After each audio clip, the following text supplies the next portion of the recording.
Hello there. You gave me your number, and you should know I'm your biggest fan. Rain's all right. I like her. But Chris, it's all about you. So a topic I'd like to have talked about is cock. Anything and everything to do about cock. I just love everything about cock. I'm listening to you right now, and I just don't hear enough cock talk. I'd like more cocks. Long ones, skinny ones, fat ones, all of them. They're all nice, good, especially when they're hard, even when they're soft, dripping, just cocks. Should I mention I love cocks? If you can have a show dedicated to cocks, just that would be the best. Thank you. Your wish is granted.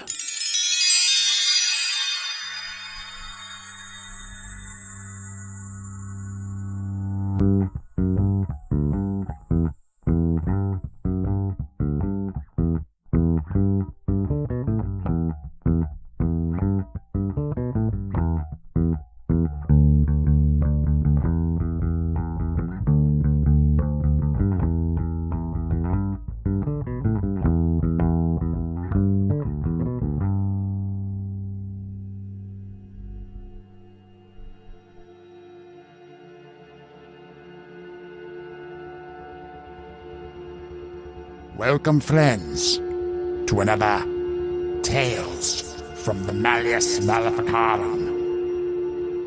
We all know that there is a vile evil that spreads throughout the land, that the devil's shadow lurks in the darkened corners of our world, tempting wayward women into pacts and training them in the black art of flaying the souls of good, God-fearing men.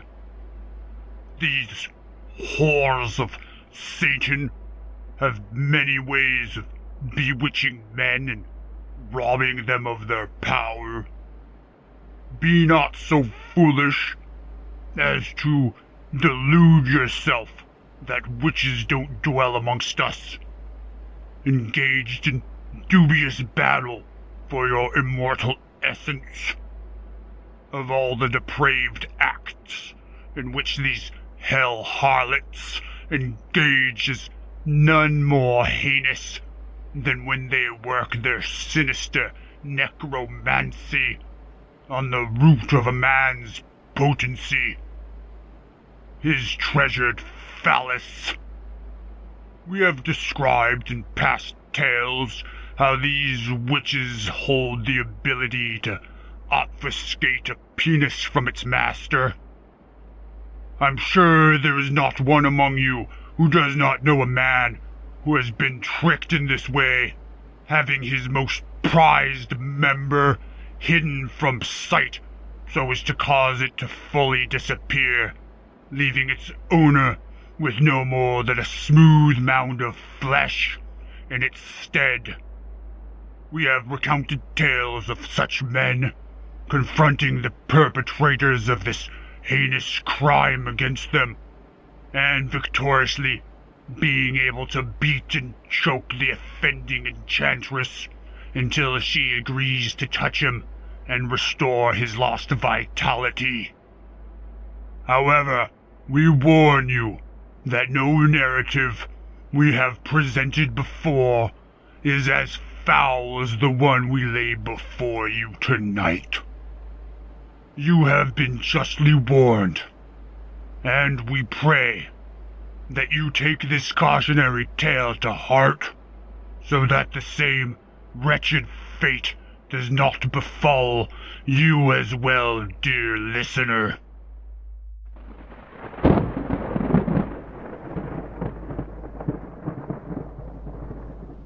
I pray the Lord forgives me for my sins. I know now that I wandered far from the path he had set before me.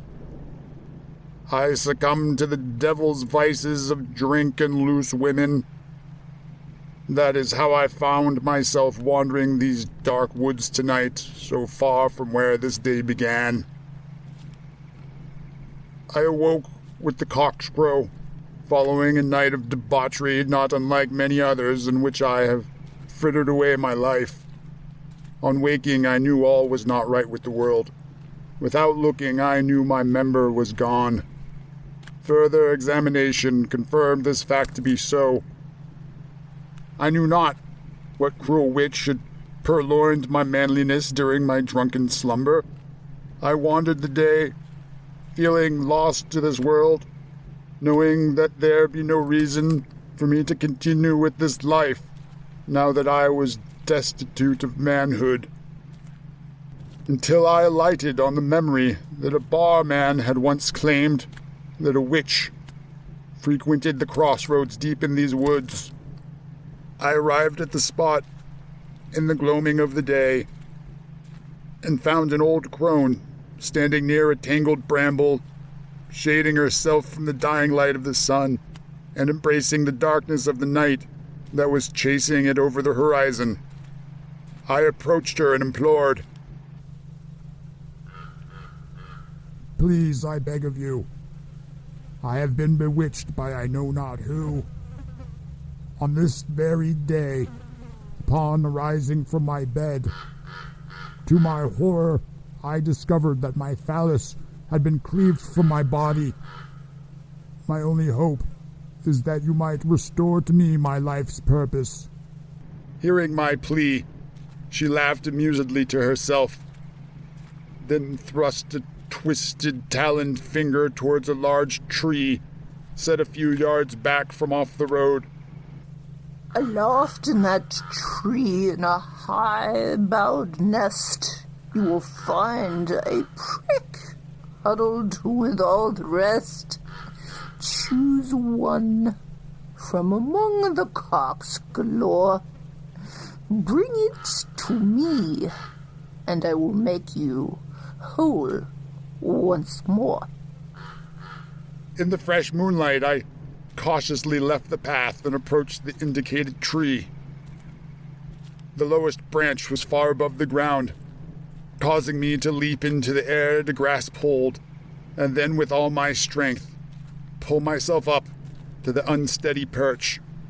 I then began the task of limb by limb, scaling the ancient spire into the darkening night. Unearthly noises from the surrounding woods assaulted my ears, bringing to mind all numbers of unknown demons that haunt these woods. I climbed higher still, until above my head came into view what appeared to be the outline of a large bird's nest. Growing near, I saw the nest shaking with the movement of restless creatures, and heard the distinctive sound of wet flesh abrading wet flesh. Reaching the nest's anchoring bough, I peered inside. In the luminescence of the moon, I saw a writhing mass of 20 or 30 phalluses entangled, slithering like a den of vipers. All was moist, as they appeared to be drooling from their tips and feeding upon the oats and other grains scattered around for sustenance, like pigs in mud. For a moment, I sat there aghast at the sight, but I was finally graced with lucidity again, and knew that I must select one to be mine. I had always been a man of modest endowment, and so my eye was drawn to the largest and fattest of the litter. With my heart full of hubris, I snatched it from amongst its peers, and slowly made my descent from the lofty roost. Reaching the ground with my prize, I approached the old woman once again. "I have done as you have asked. I ascended to the nest and plucked this pecker from its lair. Now please make me whole again." "So you have chosen the largest of the lot, proving you are just as vain as I had thought. You contemptible, self-indulgent fool. I would gladly give you any other tool, but I will not give you this squirming little beast, for it belongs to the parish priest. With my last remaining hope of wholeness firmly in her hand, she turned and disappeared into the forest. Here I find myself, condemned to walk this earth, no longer a man.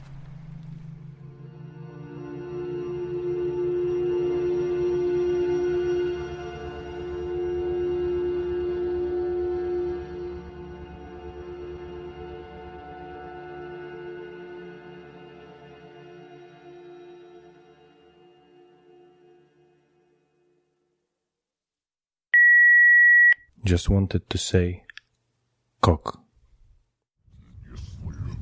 Audio Research Journal, Friday, January 17th. I'm afraid that I may have come upon some ancient information that someone doesn't want the world to know. I've been investigating antique symbols and artwork and believe I found a commonality between them all. If what I've uncovered is to be believed, then it might be evidence to a practice long thought to be folklore. Could a part of this ancient coven still be alive and active today? I arrived home today and found my house ransacked and my notes missing. All the doors were still locked, and there was no sign of forced entry. Inventorying the rest of the house, I discovered the remnants of a fire that had been lit in the fireplace, and, sifting through the ashes and the burnt debris, I found the charred remains of my papers. Thankfully, I always keep backups in a secure location. If anything, this event has only galvanized me forward in my research. If this malevolence is still present in the world, the people have a right to know.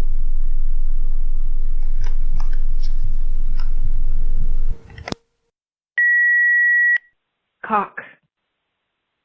Cock. Cock. Cock. Cock. Cock.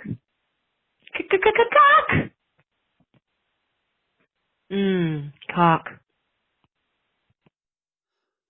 Doctor, I need help. What seems to be the problem? Well, it's kind of embarrassing. Nonsense! I'm a professional. I've heard everything. What's the issue? It's my dick.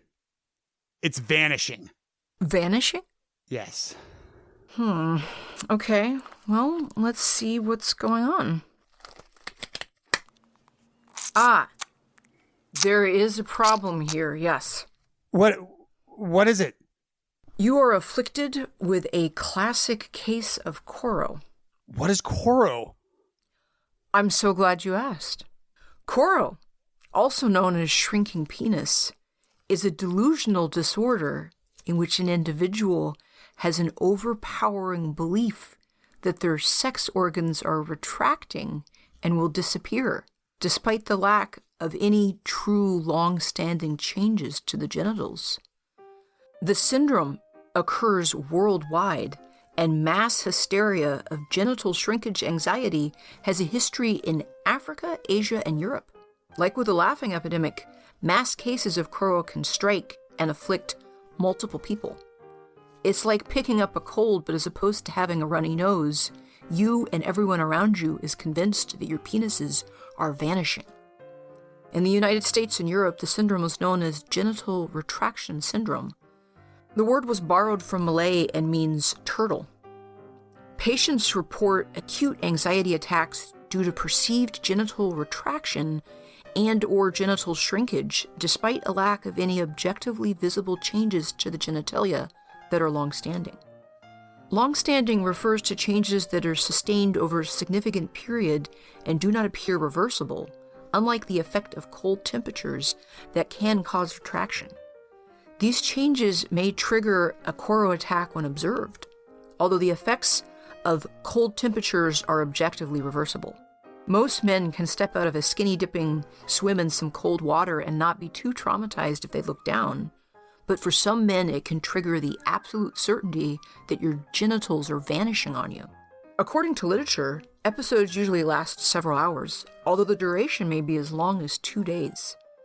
There are cases in which Koro symptoms persist for years in a chronic state. In addition to retraction, other symptoms include a perception of alteration of penis shape and loss of penile muscle tone. Psychological components of Koro anxiety include fear of impending death, penile dissolution, and loss of sexual power. Feelings of impending death along with retraction have a strong cultural link in Chinese traditional beliefs. This is demonstrated by the fact that Asians generally believe that Koro symptoms are fatal, unlike most patients in the West.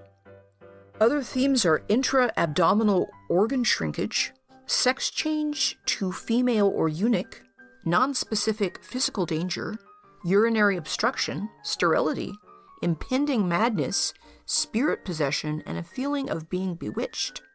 Sufferers may resort to physical methods to prevent the believed retraction of the penis.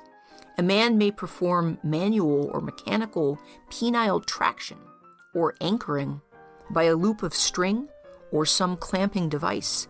Physical injury may occur from these attempts. These attempts often lead to injury up to and even including death. How did he die? By over-vigorous tugging of his dick is an awkward conversation to have with someone. A physical examination should include an assessment of overall health along with a detailed genital examination. The genital examination should be performed immediately after penile exposure to avoid changes due to external temperature. The primary intent of the male exam is to exclude genuine penile abnormalities. Careful measurement of flaccid length, stretched length, and flaccid girth will also be useful. If male patients insist that their penis is shrinking and disappearing, measurements may be used in the office to determine the true erect length and to diagnose any penile abnormalities in the erect state. A physical examination should note any injuries inflicted by the patient in an effort to prevent retraction as further confirmation of Koro. I'm not seeing any damage here, so that is a good sign. Let me just make some quick measurements here real fast. Where did that ruler go? Ah, there it is. Hold still. In China, traditional treatment based on the causes suggested by cultural beliefs are administered to the patient. Praying to gods and asking Taoist priests to perform exorcism is common. If a fox spirit is believed to be involved, people may hit gongs or beat the person to drive it out. Ow! What was that for? I'm just covering all my bases, just in case you're possessed by a fox spirit that is making you think your dick is vanishing on you. I have to hit you. It's the treatment. I promise I derive no pleasure from it. Ow! The person will receive a yang or yin augmenting Chinese medical potion, usually including herbs, tiger, deer, or fur seal penis. Other foods for therapy are pepper soup, ginger soup, and liquor. If anxiety is causing you to worry about the state of your dick, getting drunk can help with the anxiety. A 1992 study suggests that in China, Koro victims are usually male, young, single, poorly educated, and fearful of supernatural forces and Koro. You aren't poorly educated, and you have no fear of supernatural forces, so I guess we can rule that out. The phenomenon is also found among overseas Chinese in Southeast Asia, and less frequently among the Malay and Indonesian inhabitants of the countries. Sporadic cases of Koro among people with non-Southeast Asia ethnicity have been reported across the globe, including Nigerian, French, British, American, and Canadian victims. Local official records indicate genital retraction epidemics in China as early as the late 19th century. There were a series of outbursts in 1948, 1955, 1966, and 1974, followed by the last widespread episode in 1984 to 1985. The 1984-85 epidemics lasted for over a year and affected over 3,000 persons in 16 cities and provinces. A mental health campaign was conducted for the epidemic, and since then, no further episodes have occurred in China. Improvement in local economic conditions, associated with a better quality of life, is suggested to contribute to the fading of the occurrences of Koro. An epidemic struck Singapore in October 1967 that lasted for about 10 days. Newspapers reported that some people developed Koro after eating the meat of pigs inoculated with a vaccine for swine influenza. Rumors relating eating pork and Koro spread after a further report of inoculated pig dying from penile retraction. According to the story, the pig died from how deeply its dick retracted into its body. The cases reported amounted to 97 in a single hospital unit within 1 day. Government and medical officials alleviated the outbreak only by public announcements over television and in the newspapers. You know things are getting bad when the government has to step in and calm everyone down about the state of their genitals. An outbreak in November 1976 in Thailand caused at least 350 cases. Popular opinion and news media echoed the victims' projection of viewing the epidemic as caused by Vietnamese food and tobacco poisoning in a hideous assault against the Thai people. Those sneaky Vietnamese and their food that makes your dick disappear.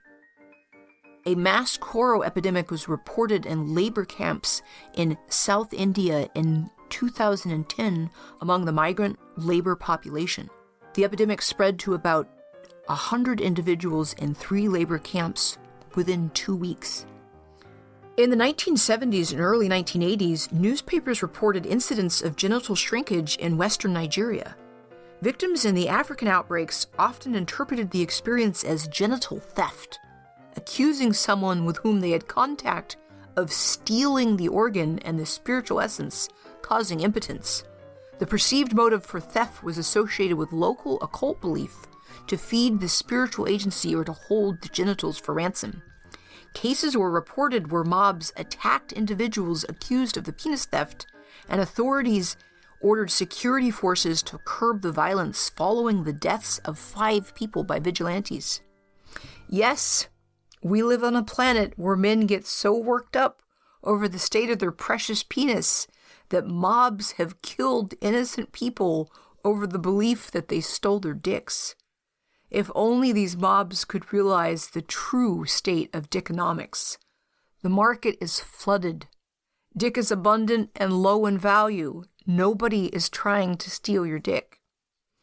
Well, you're not Asian, so it is highly unlikely you are possessed by a fox spirit that is tampering with your genitals.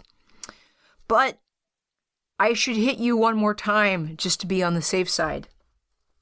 Ow! I'm going to refer you to a psychiatrist for further treatment. Stop worrying quite so much about your dick. Take a deep breath with me. Use your entire lung. Count to 10. 1, 2, 3, 4. And 5. Relax. 6, 7, 8, 9, 10.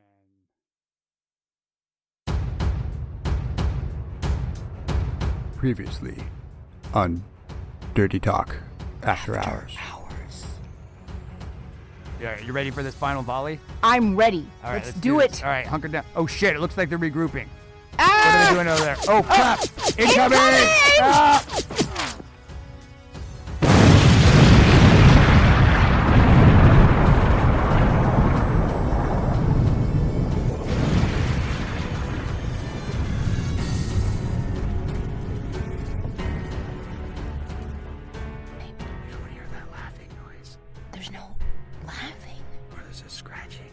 Scratching?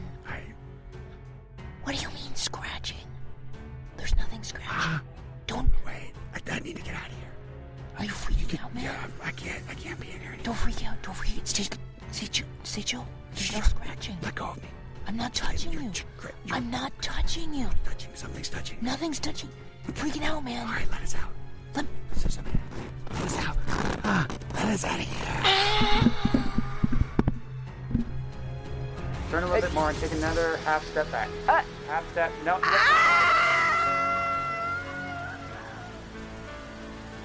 Say hi to Moriarty for me.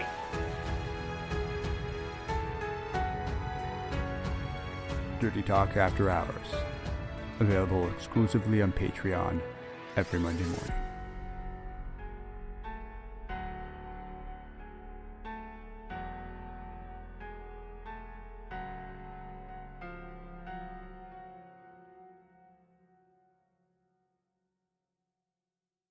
If you do want to get access to the Dirty Talk After Hours podcast, you can get it in one of two ways. You can follow Rain to Grey on Patreon at patreon.com/Rain to Grey. You have to type it out exactly. I'm not searchable because I'm naughty. She has been blacklisted. She's in the adult ghetto. I'm a bad, bad girl. Or you can head on over to our brand spanking new shiny Dirty Talk podcast Patreon, which is patreon.com/Dirty Talk podcast. Either way, if you pledge at $5 a month, you will get exclusive weekly access to the Dirty Talk After Hours podcast. Cock. Cock. Cock, cock, cock, cock. Cock. Cock.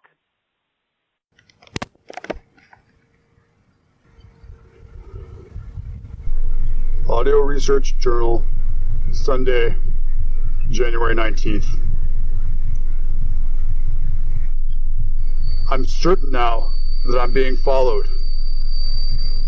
I went to the university today to speak with a colleague about my find. On the streetcar, I couldn't shake the feeling that I was being watched. A couple of times I caught a glimpse of a dark form in the peripherals of my sight. However, every time I turned my head to look closer, there was nothing there, or only shadows cast upon the buildings by the harsh afternoon sun.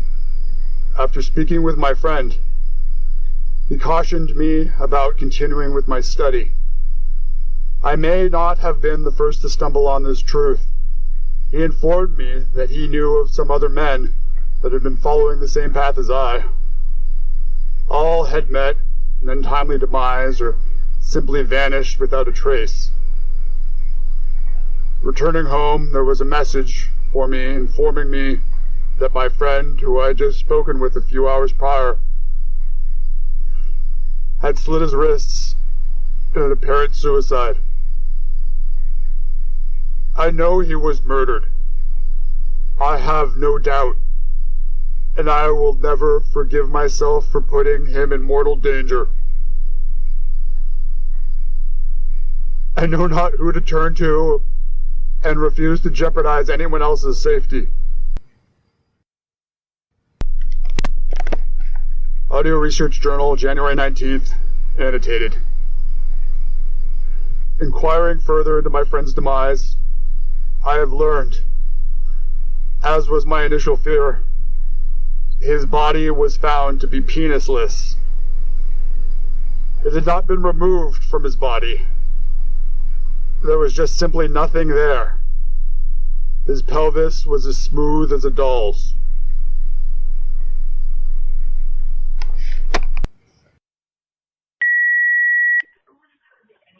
Cock.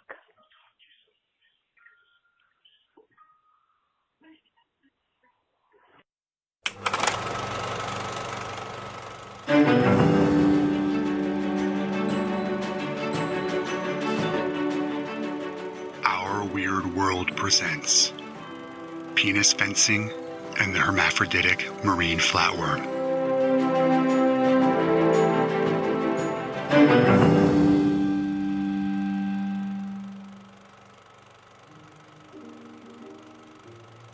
We find our unlikely mate pair crossing paths on the sandy bottom of the ocean floor. Unexpectedly encountering each other, each one prepares itself for the impending duel. For the time of procreation is at hand. Simultaneously, they rear up to expose the pointed, dagger-like double penis on their underbelly, neither wishing to be the receptive female in this exchange. Lunging forward and entwining, the battle has begun. The sole driving instinct behind this penile sword fight is to pierce the abdomen of the opponent and hypodermically inject a stream of sperm. Skillfully they dodge, parry, and thrust their engorged phalluses at their rival, tumbling end over end, hoping to drive one of their twin seminal syringes into their adversary. To the victor goes the prize of fatherhood, the unencumbered freedom to wander at whim and engage in further mating combat. The punctured and defeated of the pair is left wounded and impregnated, forced to bear the burden of motherhood and nurture the young to maturity, not being able to participate in copulative conflict until after the offspring have been born. With ferocity, the fight continues for on an hour, neither giving up ground nor being willing to submit to unwanted maternity. Finally, with one final exhausted jab, success. The penis has found its mark. The foe has been run through and the payload has been delivered. Unfortunately, what was not noticed during this act is that the opposing combatant has also triumphed in implanting its seed. Neither can claim victory from this challenge. The two separate and go their different ways, cursed with the looming responsibility and inconvenience of parenthood.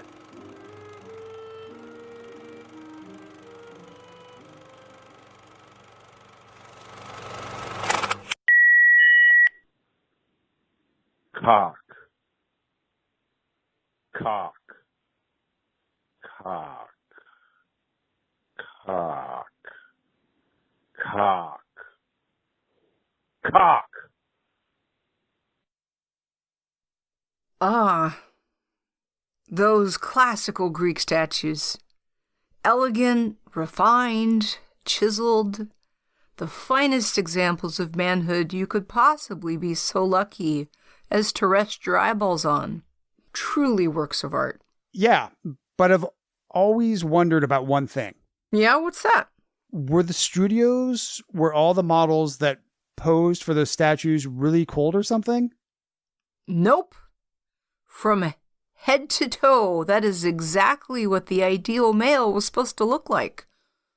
The perfect penis was small, thin, and covered by a long, tapered foreskin. The anteater wearing a turtleneck look was what it was all about. No circumcision here. You see, only the uncouth had massive members.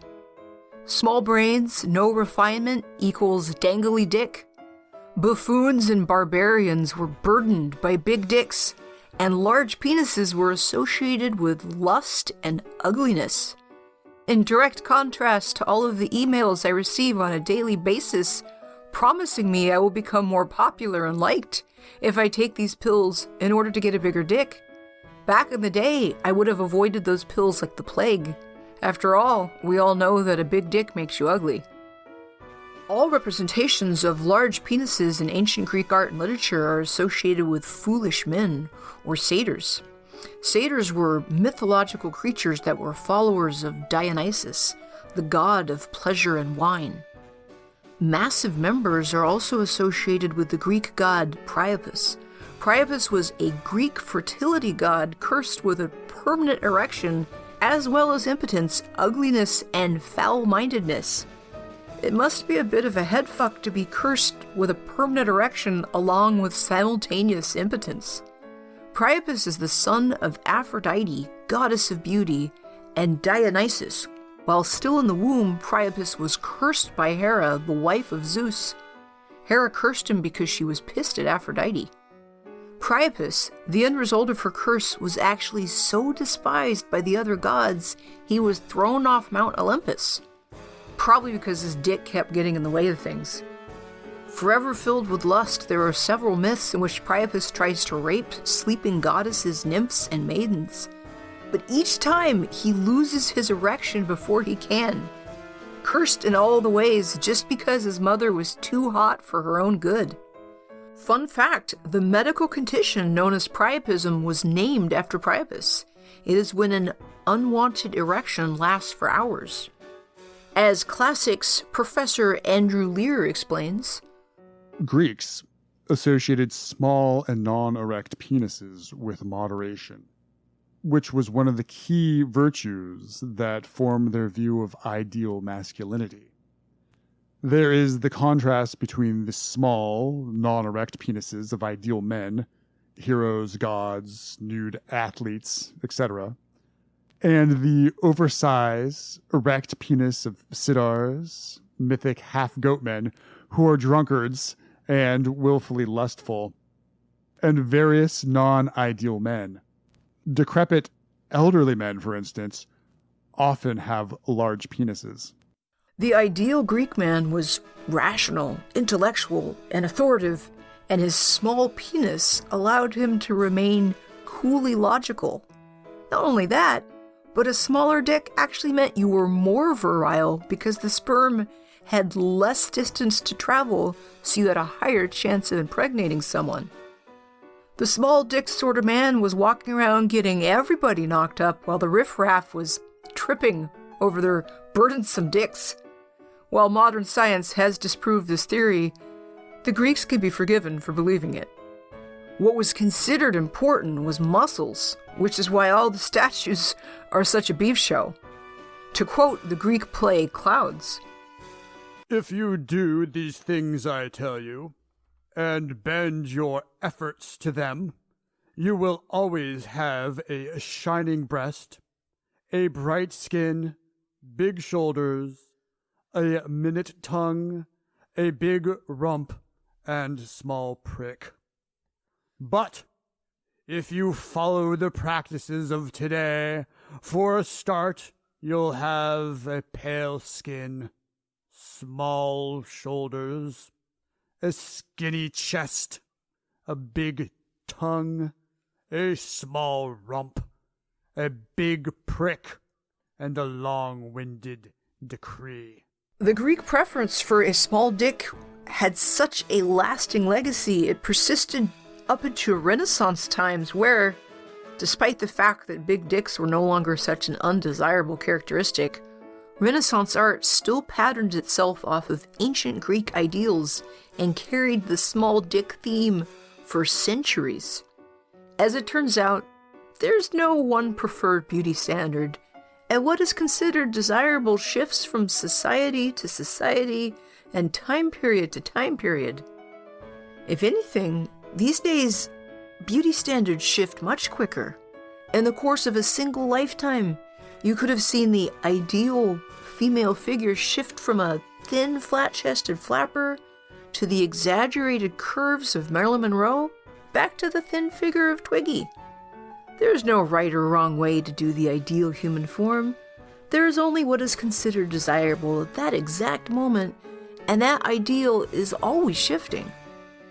So, if you ever look down the front of your pants and are discouraged by what you're bringing to the table, don't forget that you would be considered the peak physical ideal in Grecian times. Oh, and those pills they sell on the internet and at sex shops, they don't work. Save your money.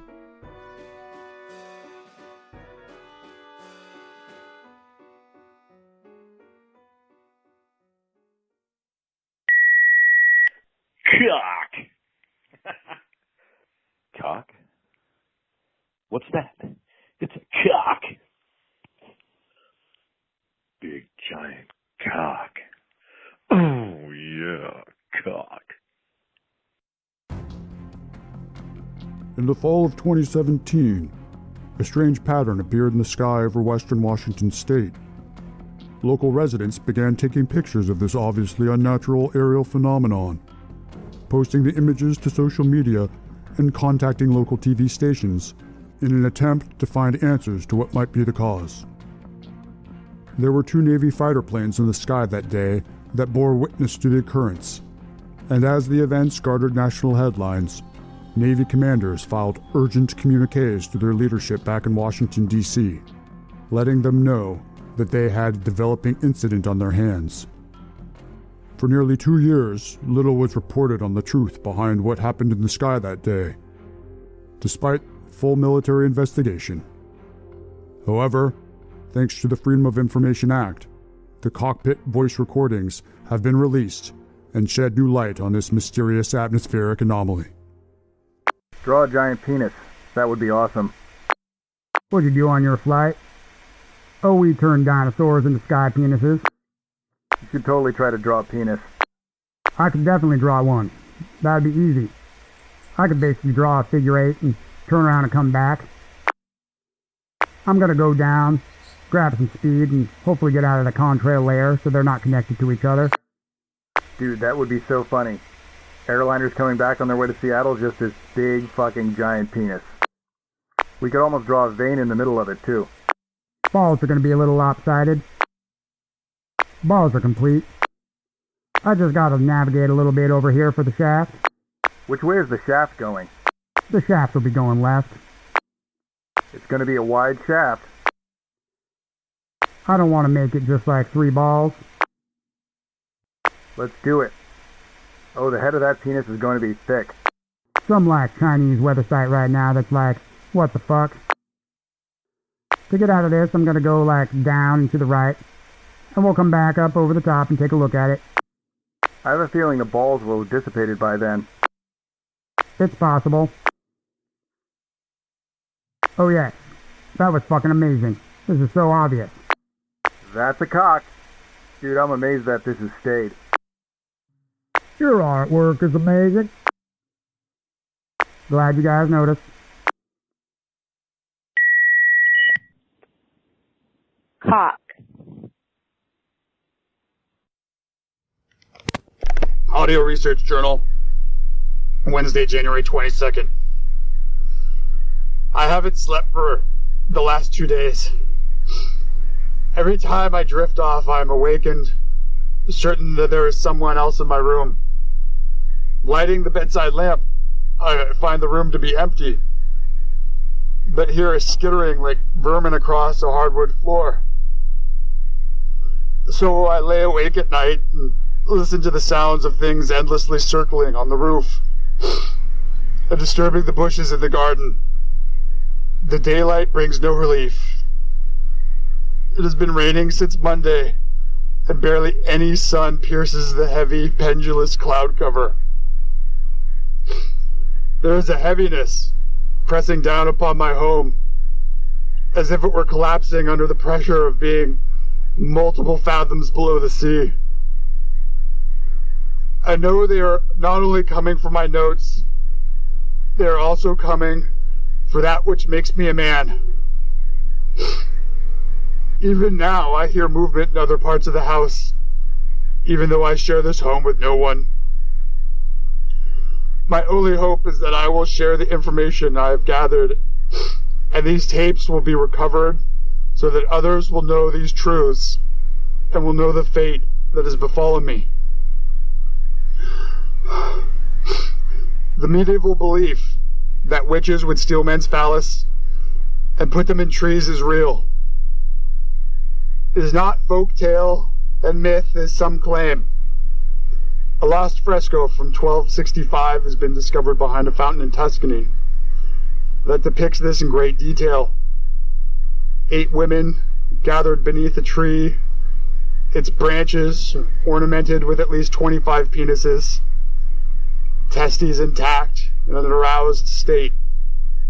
Some of the women are fighting over the dicks, pulling one another's hair while trying to stuff a penis into their individual vessel. Another tries to bat one of the engorged members from the tree with a long stick. All the while, blackbirds circle over their heads. Obviously, they're familiars, seeking to feed on the penile harvest. If this was one lone example of this, I would think it to be a fluke. Just peasant superstition. However, this was only the first example proving this phenomenon to be true. Digging deeper, I found more evidence proving the veracity of this practice. A metal token from the mid-1300s showing a couple making love under a phallus tree with a second woman looking on. Obviously a witch in league with the other to rob this unsuspecting man of his life force. An early 15th century wood carving from Switzerland showing a beautifully dressed woman harvesting phalluses from a tree. And even more, the remnants of a mural from Castle Muscalthus in Italy, in which 2 naked women can be seen collecting penises that have dropped to the ground. Yet another fresco from 1400 Lichtenberg depicting a phallus tree. There are even indications that some religious orders were involved, made evident by drawings in a 14th century manuscript. A phallus tree with two nuns gathering phalluses and tucking them in the folds of their robes. Multiple depictions, multiple societies. As is apparent, this practice was known throughout pre-Renaissance Europe. So why has it been lost to the annals of time? Is it being suppressed? These women seek to harvest from men their potency and power in an effort to put them under their manipulation and control. I have no doubt this practice is still alive and thriving in this modern day. They seek to remove from me this knowledge and my root of masculinity with the sole purpose of enslaving me. Let any man hearing this now be warned. Trust no woman, for you cannot know if she seeks to reap your manhood. It's too late for me. I can hear them at the door.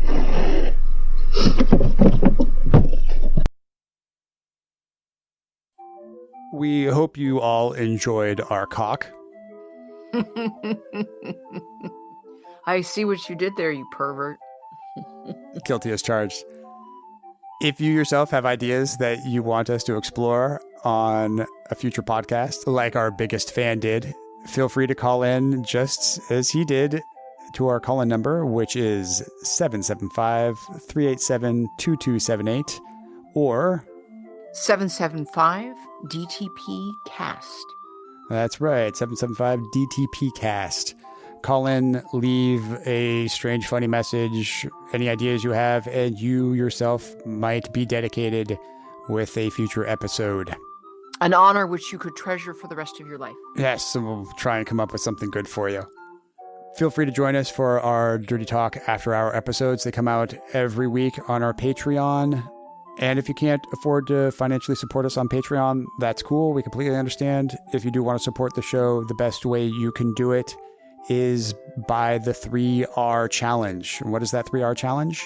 Rate, recommend, and review. That's right. The reviews and the recommendations really help. Go review it on iTunes if you're listening to this on iTunes. We hear that 5 stars is a very popular option. Yes, rumor has it. Of course, the podcast can be found anywhere you're listening to a podcast right now, so I'm sure you know where to find a podcast. We're on all the places you get podcasts, including YouTube. You can go over, check out our YouTube channel. We're everywhere. Ubiquitous. Be sure to follow it, subscribe to it on whatever channel you choose. It does definitely help find new ears to check out the fun stuff we are doing, because we're definitely having fun with it. We're always striving to get better.